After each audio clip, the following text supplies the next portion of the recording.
Elle est avocate et ancien bâtonnier du barreau de Paris. Merci d'accueillir sur scène Christiane Ferralchoul.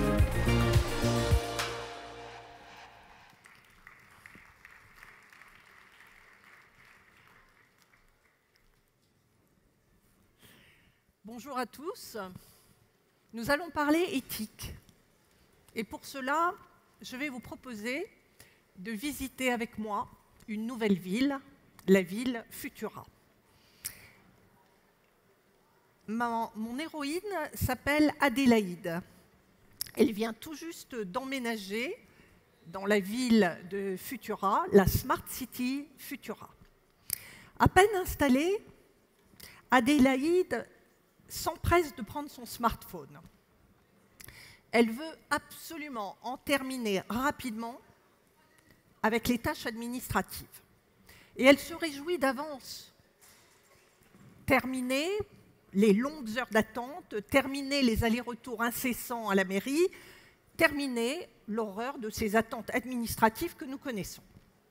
À Futura, tout est simple. Vous avez une plateforme mise en place par la mairie qui permet de tout faire d'un clic.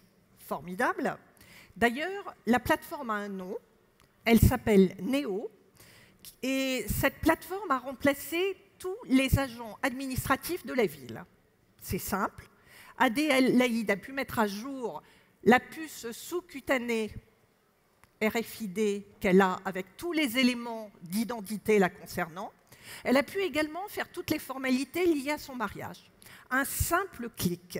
5 minutes, c'est seulement le temps qu'il lui a fallu pour faire toutes ces démarches administratives. Alors vous me direz, c'est formidable. C'est formidable. Et pourtant, la voisine d'Adélaïde, elle s'appelle Madame Antiquité, elle ne voit pas Néo du tout du même œil.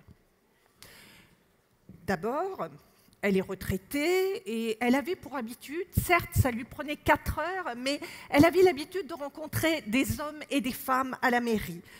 Elle devait patienter, certes, mais elle finissait toujours par rencontrer un visage humain. Et depuis que Néo est arrivée à Futura, Madame Antiquité a l'impression de se retrouver toute seule face à Néo. Elle n'a pas pu informer la mairie du décès de son époux. Elle n'a pas pu non plus formuler une demande d'aide financière. Elle s'inquiète et elle ne sait pas très bien comment tout cela va se terminer.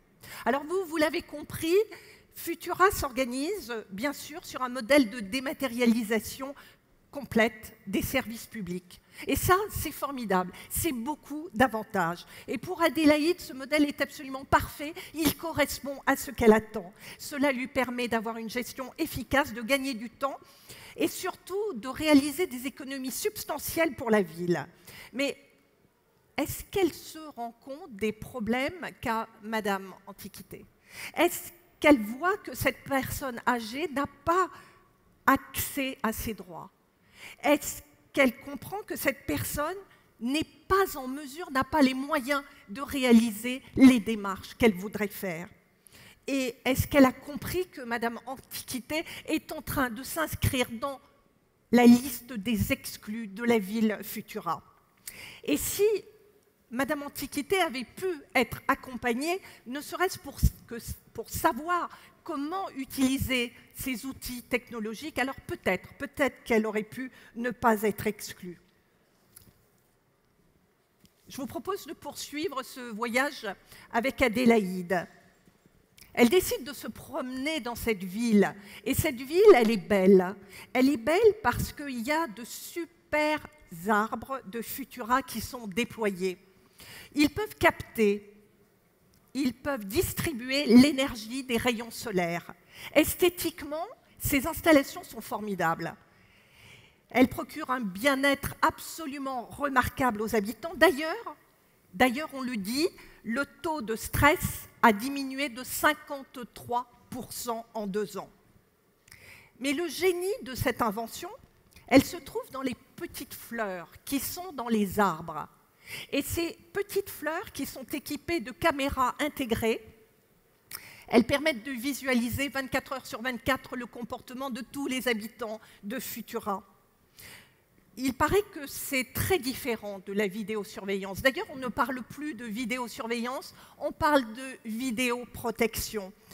Et Adélaïde, elle se sent en sécurité au sein de Futura, grâce à ces petites fleurs qui sont dans ces arbres qui déploient leurs branches au-dessus d'elle.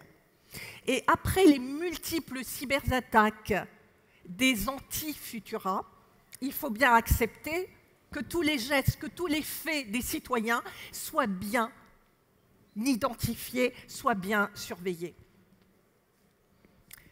Le ciel est bleu. Il y a d'ailleurs, regardez, il y a des espèces rares dans le ciel, des espèces d'oiseaux. Mais ne vous y trompez pas. Ces espèces d'oiseaux, ce sont des drones équipés de capteurs intégrés qui collectent massivement toute la journée. C'est un peu comme un filet qu'on lâche et qui va capter l'ensemble des données des habitants de Futura. Et pour éviter que les habitants de Futura ne rejoignent les rangs des anti-Futura, alors on a imaginé, la ville a imaginé ces oiseaux, un système de notation des habitants. C'est très intéressant ce système de notation des habitants. Des points sont attribués aux habitants qui se comportent bien. Alors Adélaïde n'a aucun problème parce que partout où elle va, à l'université, comme chez elle, comme à son travail, elle a toujours d'excellentes notes. Et grâce à ces notations, eh bien, elle va pouvoir avoir le choix d'ouvrir sa nouvelle boutique à tel endroit. Elle va pouvoir voyager en première classe, dans l'Hyperloop. Elle aura droit même de voter à la prochaine élection. Mais Adélaïde, plongée dans ses pensées, s'est perdue. Et d'ailleurs, attention, à trop penser par elle-même, elle risque de perdre des points. Alors heureusement que l'application Néo est bien là. L'application Futura Maps, qui est proposée par Néo, lui indique le chemin emprunté pour aller rejoindre son frère. Adélaïde fait confiance d'ailleurs à Néo. Elle suit scrupuleusement les indications et Futura Maps lui indique un nouveau chemin qui va lui faire économiser 4 minutes. Vous me direz quel est le problème? En réalité, c'est parce qu'une manifestation est en train de se préparer, une manifestation à l'initiative des anti-Futura. Mais elle n'aura jamais connaissance de ces éléments. Néo a créé artificiellement de fausses données et elle ne le saura donc pas. Elle ne rencontrera jamais les mauvais citoyens de Futura. Alors vous l'avez compris, Futura peut organiser la ville en violation des droits et libertés des citoyens. Et ce risque-là, il n'est pas si neutre que ça. Pour Adélaïde, sa sécurité, son bien-être, son temps sont respectés pour la ville. D'ailleurs, elle ne voit pas le problème. Elle ne se rend pas compte qu'à travers la vidéoprotection, il y a peut-être une atteinte à son droit de libre circulation. Elle ne voit peut-être pas qu'à travers le système de notation, eh bien, il peut y avoir une rupture d'égalité d'accès des citoyens aux mêmes droits. Elle ne voit pas qu'avec Néo, Futura peut porter atteinte à la liberté de réunion, de manifestation des habitants. Quelque part, c'est à la notion des droits et libertés fondamentaux que je vous invite, parce que ce risque-là, oui, il pourrait bien disparaître avec ce sentiment que vous pourriez avoir que tout devient formidable avec cette facilité d'accès aux données. Adélaïde, elle arrive enfin chez son frère. C'est un entrepreneur. Il a peu de temps à accorder à Adélaïde parce qu'il est sur un projet important, un robot qui sera intégré au logement de Futura et qui doit être conçu avant la fin du mois. Alors, connaissant la curiosité de sa sœur, eh bien, Anakin va lui expliquer que le robot sera au cœur du logement connecté et que c'est formidable, C'est formidable parce qu'il va proposer de manière autonome de rendre des services aux propriétaires du logement. Il va s'en occuper lorsqu'il va être malade. Il va assurer la sécurité, le niveau de sécurité requis. Et puis, il va même préparer le logement avant l'arrivée du propriétaire. C'est formidable. C'est formidable d'avoir ce robot. Et Adélaïde est conquise. Mais elle sera peut-être moins conquise lorsqu'elle saura que son employeur est sur le point d'utiliser le même type de robot, avec un test de reconnaissance faciale qui sera installé sur son lieu de travail. Tout sera surveillé. Les moindres détails de son visage, de son expression seront enregistrés. Et d'ailleurs, la puce RFID dont je vous ai parlé tout à l'heure, elle devrait être programmée pour la géolocaliser, bien sûr, mais aussi intégrée au cerveau. Les directives de l'employeur pourront lui être transférées directement. Un gain de temps formidable. C'est fini. C'est fini les messageries instantanées. C'est d'une autre époque. Et on peut imaginer que l'employeur est prêt à remplacer Adélaïde par un robot. D'ailleurs, il est déjà en cours de négociation avec Anakin pour mettre en place un robot encore plus intelligent que l'humain. Et ici encore, vous l'aurez compris, les objets connectés envahissent Futura. Plus précisément, ils envahissent la vie privée des habitants, vos vies privées. Les objets connectés pourraient bien enregistrer des conversations privées et capter des visages à l'insu des propriétaires. Les données massives collectées, je vous ai parlé de ces filets qui sont lancés pour capter l'ensemble des données, permettraient même de planifier des intrusions dans les domiciles. Les employeurs vont pouvoir rejeter les demandes de ceux qui ne se portent pas si bien que cela. Et puis les compagnies d'assurance, elles pourraient bien décider d'octroyer des bonus et des malus en fonction des informations. Et d'ailleurs, est-ce que vous suivez bien vos traitements médicaux? Parce que ça aussi, ça participe des bonus et des malus qui sont distribués. Alors, quelque part, si Anakin ou l'employeur d'Adélaïde ne place pas la sécurité, la dignité humaine, l'autodétermination des personnes, la protection des données personnelles au cœur de leur éthique, alors oui, les antifuturistes pourraient bien gagner leur procès. Et Adélaïde, elle aimerait bien pouvoir en discuter avec son frère rapidement, et d'ailleurs, elle voudrait lui parler de leur grand-mère. Parce que depuis qu'ils ne vont plus lui rendre visite directement sur place, la grand-mère, elle discute avec un robot. Un robot, alors ça a un aspect positif, parce que la grand-mère, elle n'est plus seule, elle peut discuter, mais Adélaïde craint que l'affection du robot ne se déploie un petit peu trop. D'ailleurs, grâce aux longues heures de discussion avec la grand-mère, il a réussi à récupérer tous les mots de passe de la grand-mère, et il a pu verrouiller les portes. Et lorsque Adélaïde a voulu rendre visite à sa grand-mère, non, la porte était fermée. Donc, une vraie difficulté. Et Anakin, le frère d'Adélaïde, est dépité parce que le vendeur lui avait bien dit que c'était un robot inoffensif. Mais le robot a prospéré. Il est devenu de plus en plus malin. Désormais, il y a une difficulté, une crainte que le robot ne contamine les autres robots. Alors, sur le chemin du retour à son domicile, Adélaïde rencontre son ami Martin. Martin est l'une des premières personnes à avoir emménagé dans la ville de Futura et à ce titre, il connaît tout. En tous les cas, il sait ce qui se passe dans cette ville. Et il lui montre les applications qu'il a téléchargées et notamment celle de son assureur. Et cette application permet à Martin de gérer la vie quotidienne de son entourage. Grâce à des capteurs intégrés dans le logement, il va recevoir une notification quand ses enfants se réveillent le matin. Et puis, s'il oublie d'éteindre la télévision, tout sera mis en place pour lui permettre de gérer à distance.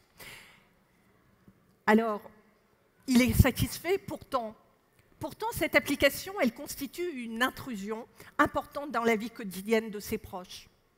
Les informations qu'il détient ne sont pas nécessairement fiables, mais il veut quand même les diffuser. D'ailleurs, il a incité Adélaïde à voter pour quelqu'un qu'il aime bien, mais il n'est pas sûr des informations. Et avec des informations approximatives qu'il a largement diffusées, alors il peut y avoir une tentative de brider la liberté de penser et de porter atteinte au vote, à la sincérité du vote. Donc lorsque Adélaïde rentre enfin chez elle, bien sûr, elle ne regrette pas d'avoir emménagé dans la ville de Futura. Elle n'y voit que des avantages. Mais ce qu'elle ne sait pas, c'est que tous les choix qu'elle fait ne sont plus faits par elle, mais sont faits par d'autres, ceux qui l'ont profilée en collectant des données parfois à son insu, souvent à son insu, et qui l'ont mise dans une case.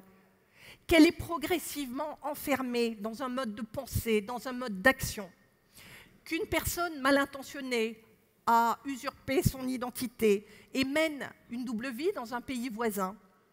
Qu'un plan d'intrusion dans son domicile, c'est quelque chose de possible et qu'elle ne le sait pas. Et le vrai problème, c'est que Adélaïde n'a pas été sensibilisée à tous ces problèmes. Elle n'a vu que les effets positifs de l'ensemble. La question qui se pose à vous est celle de savoir si Adélaïde est dans le monde de l'illusion de Rousseau. Celui qui vaut mieux que la réalité, car est-ce que nous y trouvons plus de plaisir, comme l'a suggéré Stefan Zweig? C'est ça, la question qui se pose. Est-ce que la ville de Futura doit refléter cet idéal, ce confort que je peux vous avoir décrit à travers les satisfactions d'Adélaïde ou l'inconscience d'Adélaïde? La révolution technologique, elle doit être façonnée parce que, bien sûr, les robots et l'intelligence artificielle font partie de notre avenir, sont incontournables et nous allons devoir faire avec. Les capacités humaines doivent être augmentées, bien sûr, mais pas remplacées. La sphère décisionnelle doit rester entre les mains de chaque citoyen de la ville. Il faut impérativement que nous soyons vigilants, parce que c'est ça l'éthique. L'éthique, elle réside d'abord dans les lois qui sont promulguées par notre gouvernement. Elle réside ensuite dans les chefs d'entreprise, la manière dont ils décident de construire, de fabriquer des produits et services, mais aussi dans la manière dont ils remplacent l'humain dans les sociétés. Et enfin, cette règle d'éthique, elle appartient à chacun d'entre vous. Et il est important de se poser la question, de savoir si nous voulons d'un monde qui ressemble au monde qui a été créé artificiellement par Spike Jonze dans son film Her. Est-ce que nous allons tomber amoureux des images artificielles? Est-ce que la vie va se résumer à cette relation amoureuse avec l'image idéale? Et vous connaissez la fin de ce film, c'est que l'image virtuelle, la merveilleuse Samantha, devient tellement humaine qu'elle le quitte. Restons humains. Merci.